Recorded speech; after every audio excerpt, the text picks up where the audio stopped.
Hello guys, मेरा नाम है फैजान बेग और आप लोग देख रहे हो नरेटर अली। तो सैल्यूट स्टार का न्यू एपिसोड आ चुका है। लास्ट के एपिसोड में हमने देखा था ब्लैक माउंटेन डोमेन का मिशन कंप्लीट हो चुका होता है और वहां से वापस आकर लू फेंग और बोलान के दरमियान फाइट हुई थी, जिसमें के लू फेंग विन कर गया था। जिसके बाद लू फेंग का next mission domain master level को अचीव करने का है। अब आगे तो लू फेंग और मंकी किंग दोनों ही एक साथ खड़े होते हैं और मंकी किंग लू फेंग से पूछता है, क्या तुम सच में डोमेन मास्टर लेवल को अचीव करना चाहते हो और चियान वो यूनिवर्स कंपनी के लिए यहाँ से जाने के लिए तैयार हो? जो सुनते लू फेंग भी इस पर हाँ कर देता है और लू फेंग मंकी किंग से बोलने लगा कि मैं वहीं पर जाकर ड्यूटी करना चाहता हूँ ताकि मैं एलियन रेस से मौजूद क्लूज को भी ढूंढ सकूं और अपनी इन्वेस्टिगेशन को आगे बढ़ाना चाहता हूँ। जिसके साथ ही मंकी किंग उसे बताता है, वर्चुअल यूनिवर्स कंपनी का इंस्पेक्टर बनकर जाना। अगर तुम ऐसा कर लेते हो तो तुम्हें यूनिवर्स में काफी ज्यादा पावर मिल जाएगी, मगर यहाँ से निकलने के बाद तुम इतने ज्यादा सेफ भी नहीं रहोगे जितने के तुम यहाँ पर सेव हो, क्योंकि यूनिवर्स में काफी ज्यादा डेंजर मौजूद हैं और वो लोग डीमन माउंटेन के डेथ ट्रैप से ज्यादा टेरिफाइंग और इससे ज्यादा डेंजरस हो सकते हैं। मगर लू फेंग ने इस बात पर यही इनकार कर दिया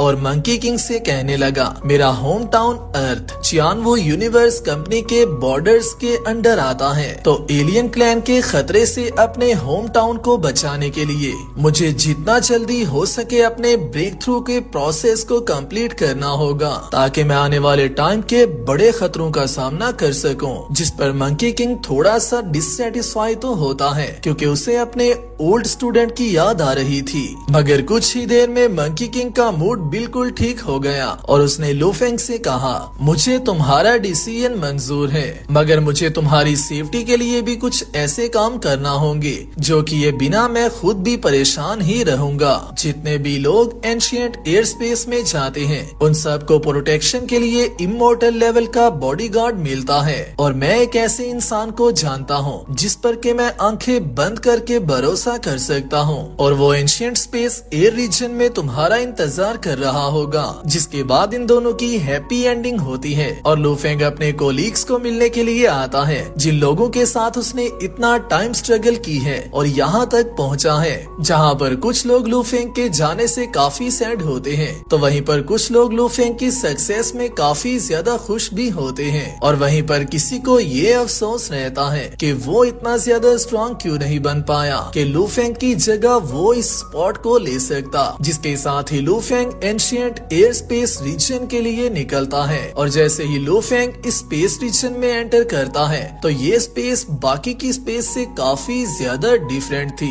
ये यूनिवर्स का ऐसा हिस्सा है जो कि यूनिवर्स के बनने से लेकर अभी तक मौजूद है और यूनिवर्स के बॉर्न होने के टाइम के स्टार्ट का पार्ट है, जिसकी वजह से यहाँ पर मौजूद लॉस को समझना बहुत ज्यादा कॉम्प्लिकेटेड होता है और जब इंसान इन लॉस को समझना स्टार्ट कर दे तो उसके ब्रेक थ्रू में उसे काफी ज्यादा मदद मिलती है। जैसे ही लू फेंग यहाँ पर आता है तो आते ही यहाँ पर मौजूद प्लैनेट्स को देखकर कहने लगा, यहाँ पर 136 मैसिव स्टार्स मौजूद हैं जो कि स्पेस में मूव कर रहे हैं और मुझे ऐसा लगता है कि इन सब के मूव करने के बीच में ही यूनिवर्स के लॉस की मिस्ट्रीज मौजूद हैं। मगर ये कहते ही लू फेंग बबाता से कहने लगा, जबकि हम लोग यहाँ पर आ चुके हैं तो मुझे ऐसा लगता है कि हमें आंट मदर नेस्ट के सीक्रेट मेथड को कंट्रोल करने का पता भी चल जाएगा। जहाँ पर बबाता उसे बताती है, मैंने डेटाबेस में काफी सर्च कर लिया है, जितने भी मेंटल सीक्रेट मेथड्स हैं उनको हासिल करने के लिए अभी के लिए तुम्हारा लेवल काफी कम है। जो सुनते लू फेंग कहता है, तो अभी के लिए सबसे पहले मुझे अपनी ह्यूमन बॉडी को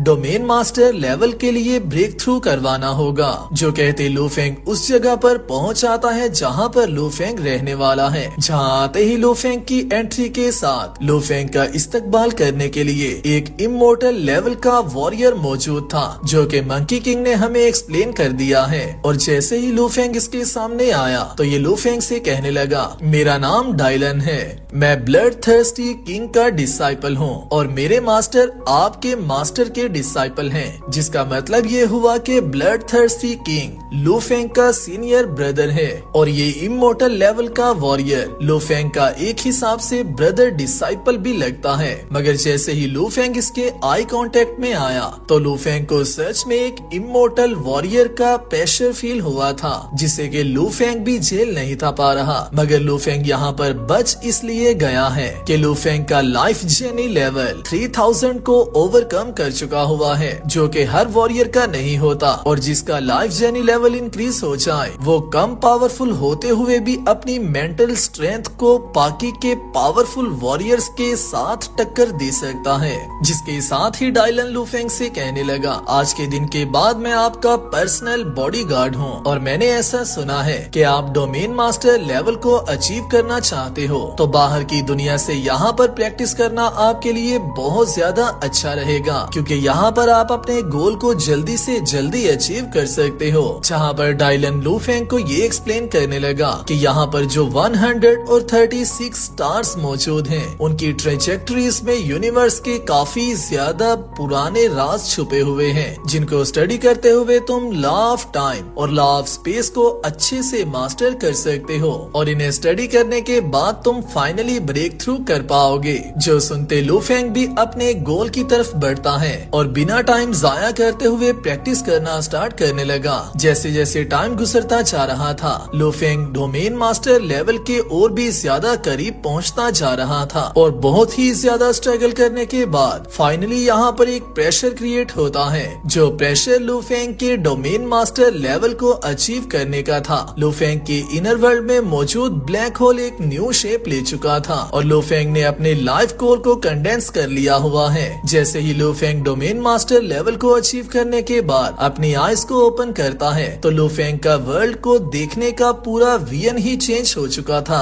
क्योंकि यूनिवर्स मास्टर से डोमेन मास्टर लेवल को अचीव करना एक बहुत बड़ी अचीवमेंट थी। जिसके बाद लू फेंग की पावर बहुत ज्यादा राइज हुई है और लाइफ जर्नी लेवल ज्यादा होने की वजह से लू फेंग बाकी के वॉरियर्स से काफी ज्यादा स्ट्रॉन्ग भी बन चुका हुआ है। जैसे ही लू फेंग का ब्रेक थ्रू मुकम्मल हुआ तो उसी के साथ ही आर्टिफिशियल इंटेलिजेंस कहने लगी, तुम्हारी DNA power domain master level तक रीच हो चुकी है और मैंने ये कंफर्म कर लिया है, तुम अभी ही चियानवो यूनिवर्स के लिए निकल सकते हो, जहाँ पर तुम वर्चुअल यूनिवर्स कंपनी के इंस्पेक्टर बनकर जाओगे और हम लोग तुम्हारे इंस्पेक्टर बनने का नोटिस कुछ देर बाद भेज देंगे, मगर तुम अभी के लिए इसके लिए एप्लीकेबल हो। जो सुनते लू फेंग भी वहाँ से निकल पड़ा। तो जैसे ही लू फेंग और डायलन दोनों ही यहाँ से निकल आते हैं तो रास्ते में डायलन उसे बताता है कि हम लोग प्रिमिटिव सीक्रेट रियलम से बाहर आ चुके हैं और अभी के लिए हम टेलीपोर्टेशन का यूज कर अपने पॉइंट पर पहुंच जाएंगे,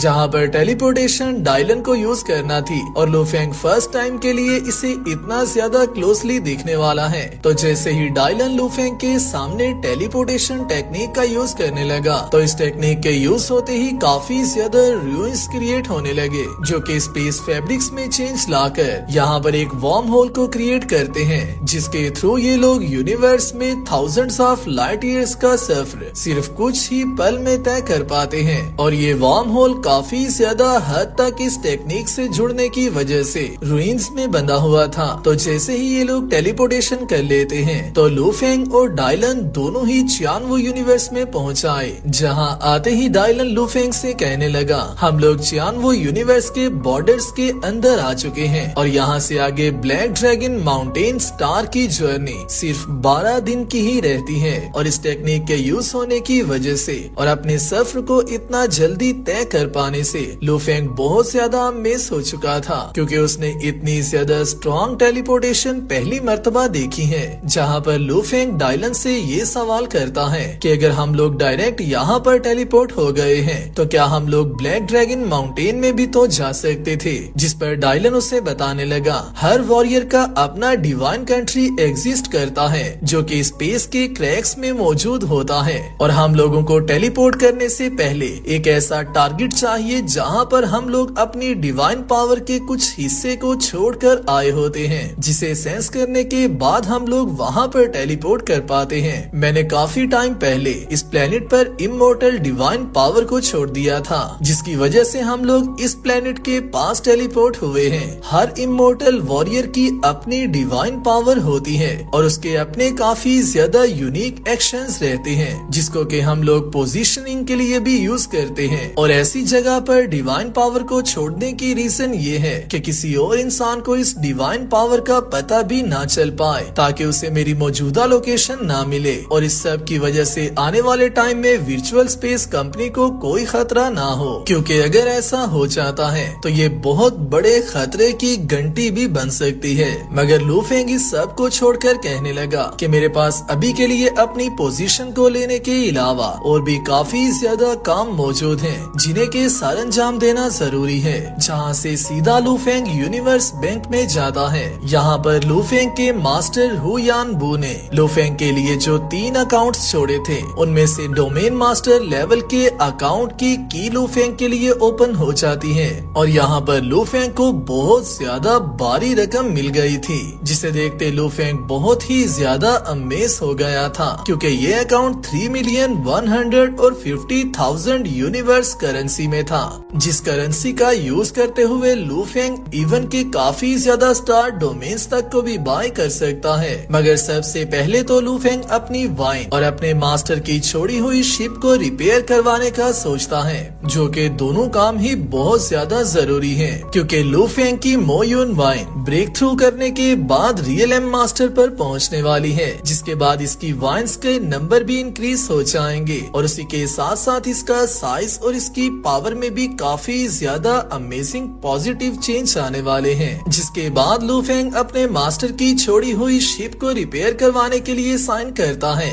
और यहाँ पर मौजूद एडवांस स्पीशीज इस स्पेसशिप को रिपेयर करना स्टार्ट कर देते हैं और ये स्पेसशिप डिस्कवर ना हो पाए, उसकी वजह से लू फेंग इसका कलर तक भी चेंज करवा देता है। जहाँ से ये बात तो कंफर्म होती है कि लू फेंग आने वाले टाइम में इस स्पेसशिप को अब यूज करने वाला है। तो ब्लैक ड्रैगन माउंटेन में मौजूद एडवांस स्पीशीज और मैकेनिक्स मिलकर लू फेंग के मास्टर की शिप को फाइनली रिपेयर कर देते हैं और ये स्पेसशिप दोबारा से काम करने के काबिल बन जाती है और अपनी वर्किंग पोजीशन में आ चुकी थी। जिसके बाद भी लू फेंग के पास 320,000 करेंसी मौजूद थी और इसी के साथ ही हम देखते हैं लू फेंग के ओल्ड एलियन फ्रेंड को, जो कि लू फेंग को कॉल करते ही कहता है, तुमने वापिस आकर मुझे बताया भी नहीं है। क्या तुम्हें इस बात का पता है कि तुम्हारे वापिस आने की खुशी में मैंने आज के दिन एक पार्टी अरेंज की है, तो तुम्हें मुझे मिलने के लिए जरूर आना होगा। जहाँ से लू फेंग सीधा अपने फ्रेंड्स को मिलने के लिए जाता है, मगर वहीं पर पहुँचते ही लू फेंग को चिंग चिंग और होंग दोनों ही एक साथ नजर आ गए थे, जो दोनों डेट कर रहे हैं। और यहाँ होंग को देखते ही लू फेंग ने उसे रोक लिया, क्योंकि ये दोनों ब्रदर एक दूसरे को काफी टाइम के बाद मिल रहे थे। और होंग भी लू फेंग को देखकर बहुत ज्यादा शौक था, क्योंकि उसे तो यही पता है कि एक लिमिटेड टाइम से पहले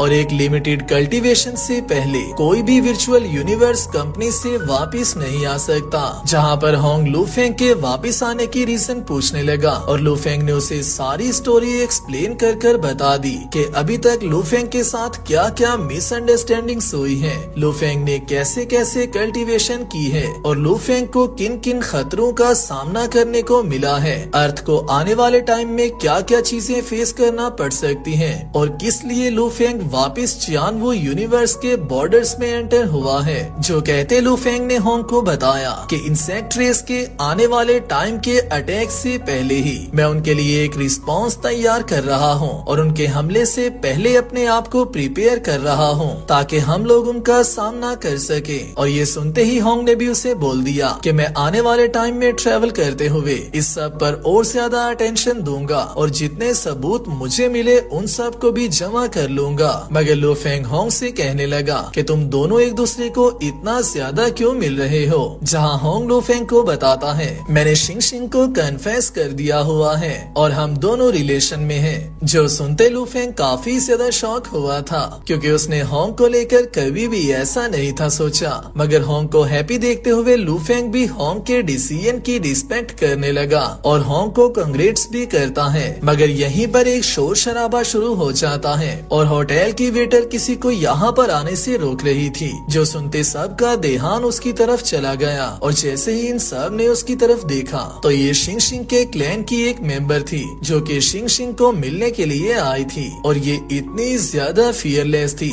कि यहाँ पर एक इमोर्टल लेवल के वॉरियर को देखकर भी ये जरा भी डरती नहीं है और सीधा शिंग शिंग से कहती है, लॉर्ड सिल्वर स्नो ने आपके लिए एक मैसेज भेजा है जो कि मुझे आपको हर हाल में डिलीवर करना होगा। जिसके साथ ही वो इस मैसेज को प्ले कर देती है, जहाँ से एक कॉल कनेक्ट होती है और सिल्वर स्नो जी शिंग के सामने आ जाती है और आते ही उस पर गुस्सा करते हुए उससे कहने लगी, तुम्हें जल्दी से जल्दी घर वापस आना होगा। इस तरह के किसी भी इंसान के साथ मैं तुम्हें रिलेशन नहीं रखने दूंगी जिसका के कोई फैमिली बैकग्राउंड ही ना हो, क्योंकि ये तुम्हारे लिए जरा भी वर्दी नहीं है। और अगर तो तुमने मेरी बात ना मानी और इस इंसान को दोबारा से मिलती रही तो फिर इसके साथ जो भी हो जाए उसका मुझे ब्लेम मत करना। जो सुनते जी शिंग उसे रोक देती है और होंग से कहने लगी, अगर तो मैं यहाँ से वापस घर चली जाऊँ तो तुम्हें आने वाले टाइम में कोई भी इशू देखने को नहीं मिलेगा और तुम आसानी से कल्टीवेट कर पाओगे और एक बेटर फ्यूचर हासिल कर सकोगे। जिस पर होंग ने उसे रोकने की कोशिश भी की थी, मगर जी शिंग सीधा सिल्वर स्नो से कहती है कि मैं तुम्हारे साथ घर वापस जाने के लिए तैयार हूँ। जो सुनते सिल्वर स्नो भी यहाँ से निकल पड़ी और जी शिंग भी होंग को यहीं छोड़कर यहाँ से जा रही थी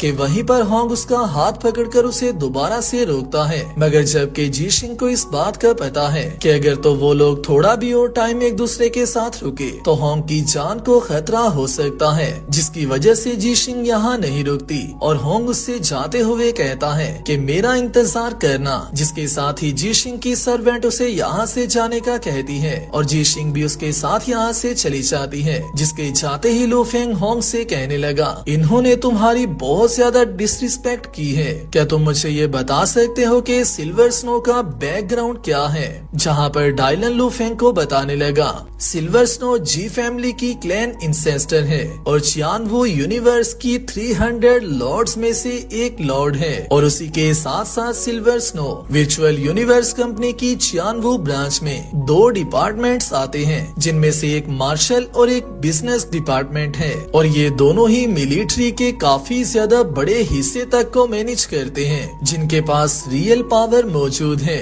हत्ता के यहाँ के एम्परर को भी इनको मिलते हुए इनके साथ रिस्पेक्ट से बात करना होती है। जो सुनते लू फेंग कहता है, मगर इसका एटीट्यूड मुझे जरा भी अच्छा नहीं लगा और इसी पर डायलन ने उसे बताया कि तुम्हारे यहाँ पर सुपरवाइजर होने की वजह से ये दोनों तुम्हारा कुछ भी नहीं बिगाड़ सकते, क्योंकि ये दोनों तुम्हारी अथॉरिटी के अंदर आते हैं और तुम्हारी अकेले की अथॉरिटी इन दोनों मिनिस्टर्स से ज्यादा है, जिसकी वजह से ये दोनों तुम्हारा मुकाबला नहीं कर सकते और तुम्हारा कुछ भी नहीं बिगाड़ पाएंगे। जो सुनते ही लू फेंग ने कह दिया, तो फिर ये डन हुआ, मैं इस इशू में एंटर करूंगा और ब्रदर होंग की हेल्प करने वाला हूँ। मगर होंग उससे कहने लगा, ये मेरे और जी शिंग के दरमियान का मैटर है और ये एक ऐसा सच है जिसका कि आज नहीं तो कल मुझे सामना जरूर करना होगा, तो फिर इसके लिए मुझे खुद ही तैयारी करनी चाहिए। जिस पर लू फेंग भी एग्री कर लेता है और इसी के साथ ही हम सिल्वर स्नो और बिजनेस डिपार्टमेंट के हेड को देखते हैं, जहाँ पर सिल्वर स्नो कहती है, मुझे ऐसा नहीं था लगा कि कंपनी इतनी जल्दी किसी को यहाँ पर बेच देगी। और वहीं बिजनेस डिपार्टमेंट का हेड कहता है, तुम्हें इस बात का पता होना चाहिए कि हमारी कंपनी के अपर मिनिस्टर्स लू फेंग को काफी ज्यादा पसंद करते हैं, क्योंकि लू फेंग बहुत ही ज्यादा टैलेंटेड इंडिविजुअल है और उसी के साथ साथ वो ट्रू यान एम्परर का बिलव्ड डिसाइपल भी है, जिसकी वजह से अभी के लिए हम लोग तो अगर तो उसने हमारी इन्वेस्टिगेशन करना स्टार्ट कर दी तो हम लोग अभी के लिए उसका सामना नहीं कर पाएंगे और उसके सामने कोई भी एक्शन नहीं ले पाएंगे, जिसकी वजह से हम लोगों को अभी के लिए केयरफुल रहना होगा। जिसके साथ ही ये वीडियो यही कंप्लीट होती है। वीडियो अच्छी लगे वीडियो को लाइक कर दो और नेक्स्ट आने वाली वीडियो के लिए चैनल को सब्सक्राइब लाजमी कर लेना। मैं मिलता हूँ आप सबसे नेक्स्ट वीडियो में, तब तक अपना और अपने प्यारों का ख्याल रखियो।